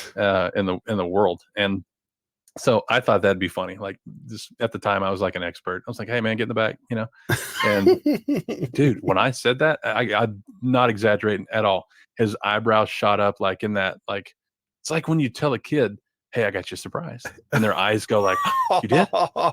like they're excited, but they don't even know why yet. Yeah. And or like you walk in the room with a puppy, like they're just, And so when I said that, I was like, "Hey, man, get in the back, handle business back there. I'll take care of business up front." Wow. His reaction was like, "Dude, I'm down." Like, that's it. Awesome. I'll never forget this conversation. I could tell you exactly what tournament room we were in, what table we were by, because he was like, "Dude, I'm down. I'll totally play goalie." I was That's like, the best. What? Like, there's some good players. This was at TKO. I was like, "There's some good players here, man. I don't know about all that." He's like, "Dude." And then the conversation after that was actually kind of revealing. He's like, "Dude, nobody lets me play goalie. Like, wow. Every DYP, I play forward. People draw Tony Sprademan, and like, I play forward, we win." And like, that's cool and all, but like, I would. He goes, "I would love it. If people would let me play goalie sometimes." I'm like, "Get your ass in the back then. I got it." That's the best. I'll have to keep that in mind if I ever draw him at a DYP. That would be funny. Hilarious. Dude, of course, wouldn't last, but Well, hey, dude, you have no idea. I think most people might not understand just how good Tony is. Yeah. As a goalie. I mean, you're not one of the best singles players in the world on any table just from being a good forward. Right. Like, the dude can play some serious. Now, does he have this Ryan Moore 2-bar? No. Does he have, is he Brandon Moreland shooting? No. Like, but he can do things that just, you're like, how you do mind-blowing things. Yeah. And then defensively, forget about it. Like, he's going to block you. He is, for as talented as he is physically, Tony's an incredibly cerebral player who is just going to figure out how to block you, period. Interesting. So I wish that story ended with a victory, because we only got third. Oh, only. But when the team that put us out was Kevin Romero and Mark Brubaker Jr., and those are no slouches. So I wasn't exactly ashamed to lose to them. And we played that entire event in that configuration. I played forward, he played back, period. We never switched. Okay. We let me take that back. We had a defensive switch, but he never played a single offensive possession in forward the whole time. And it was just so stinking cool, man. Yeah. It was just really neat. And he's a cool dude. Like, the vibes that you see when you watch him in video, like, he's just like this long-haired, metal shirt, t-shirt wearing, flip-flop wearing dude. Like, that's Tony, man. He's a cool dude. He's super really competitive. Yeah. But he's also just a really nice guy. I love playing. So down to earth. So down to earth. No, sure. He, I know the first time I actually had a chance to chat with him on Foosball Radio for our first episode, in fact, was at the Pennsylvania States of 2018, I think. Mm-hmm. And he had just met me for the first time, and we sat down and talked for probably an hour on mic, and terrific interview. He was so natural. Then he bought me a beer. Like we're buddies. Like, "Hey, man, let me buy you a beer." Oh, okay, cool. Yeah. But I got to know him quite a bit, just in a brief conversation. And the next time I saw him was at TKO, and he was like, "Hey, what's going on?" I was his old buddy. So yeah, I dig that. I mean, somebody of his stature to behave that way. Oh yeah, he's the perfect, in my view, he's like the perfect, role model for something for the sport of foosball. Because I would be just as comfortable with my kid like going and hanging out and playing pool or foosball or whatever as I would anybody. Because he's a genuinely good dude. And oh, by the way, something else: if you play him, he's going to destroy you. Yes, absolutely. He's not positively. You can't say the highest level of respect you could show an opponent is to give him your best game. Right. Totally agree with that. I didn't know how to articulate it that way until I heard Jim say it, but that is 100% fact. Yep. And Tony I've seen him with my own two eyeballs, 15-0, a beginner, in open singles. I've seen it, and he will absolutely destroy you. It's never just like goofing off. Mm-hmm. No matter who you are, he's going to destroy you. And so if you're a beginner or a rookie and you play Tony and you score one on him, that's one you can take home and say, "Hey, I scored on Tony Sprayman." Dude, for real. I took Tony to a fifth game in open singles once. Did you really? And it was the highlight of my year. Wow. And that was a year that I actually won some things. And that was TKO. Yep. It was actually the same event that later in the weekend that I drew him in the DYP. It was like a last chance. DYP was like 20 or 30 teams or whatever. Yeah. But earlier in the weekend, I played him in open singles, and it took it to a fifth game. Wow. And that's amazing. And it's funny because against Tony, even going into a fifth game, it's still, you never really felt like there was a chance because Tony Sprayman. But like there are players, and Ryan Moore is the perfect example of somebody who Ryan can just goof off and destroy most people. And Ryan has fun. He's got different gears. He's fun to watch. Let's be honest. Ryan does not always care. And he could lose to an expert and just be like, whatever. It's not that big a deal. It's only TKO, And so if you beat Ryan, or if you take a game off of Ryan, or even if you go to the fifth game with Ryan, you always wonder in the back of your head, like, how much did he really care? Because you know how good he is. Yes. And so, with no disrespect to him at all, I would say that a fifth game against Tony is more of an accomplishment simply because Tony is trying to end it in the third game. Yep. He's full on. Yep. Yeah. Period. Doesn't matter who you are. He's destroying you as soon as he can. And Ryan's just kind of having fun. It's like he's more merciful because he wants to put you out early. Yeah, exactly. He just puts you out of the misery. Blow. As possible. Done. Yeah. No, I get that. Cool as a fan. He might give you a few tips after the match. Right. Yes. He spent a lot of time with the kids in Clifton Park. When he showed up, he signed raps, and then spent time talking to kids about how to play better. He was talking to Sammy Dijon, in fact, our youngster back in those days. He might have been 10 at the time. And 2 years ago, then 3 years. How old is Sammy? Sammy just turned 13 in April. Oh, okay. Yeah, so, but so that was for Sammy. It was just an absolute thrill because he worshipped him. So, dude, I need to show you a picture. I need to go look for this as soon as we're done here. Yeah. Tonight it was 2016 Nationals. Tony was playing open doubles with somebody. I don't remember who, but it was Mike Gentian, and they were playing against, I want to say, Blake and Ryan, maybe. Anyways, it was open doubles final. Tony, it went 2 sets. Tony lost, and that was table one. Simultaneously, there was another event on one of the other pit tables with junior players who I'll not name because they were juniors, but whatever, figured out. They lost. The kids who lost were devastated and in tears because it was a big deal. Right. And they lost the event and they were crying. Yep. And Tony, and I'm talking like his wraps are still on the table from the open doubles match that he just got double dipped in or whatever, that he pays his bills with, right? Right. He goes over and sits down on the riser and just kicks it with the kids. Wow. That's just talks to him, and not in that kind of it's going to be okay and hugs the pain away. Not one of those things. Right. And Right. if that's your thing, then that's fine. I'm not talking. But being a real human being, about hey, that was a good game. Let's talk about what you can do next time. Or, in fact, Reese Roberts, our buddy in London, just posted. He said Tony came to the European Tornado Open and spent a lot of time giving his opponents tips after beating them. Mm-hmm. So that is there you go. Proof positive. Yeah. I love it. This is it's like next time, try it this way. Maybe, and of course this is why, Foosball series is seems to be very popular because he's a genuine human being, wants to really help people win. And by the way, there are a lot of really cool foosball players that are just like that. And they're not named Tony Spredeman. So the story doesn't probably carry as much weight. But the first tournament I ever went to, I was watching Rob Mares play somebody. Yes. And I was in awe because this is my first tournament. I only knew him from YouTube, and I'm sitting there like, oh my God, he's 10 feet away beating somebody. And he destroyed this guy, just completely demolished the dude.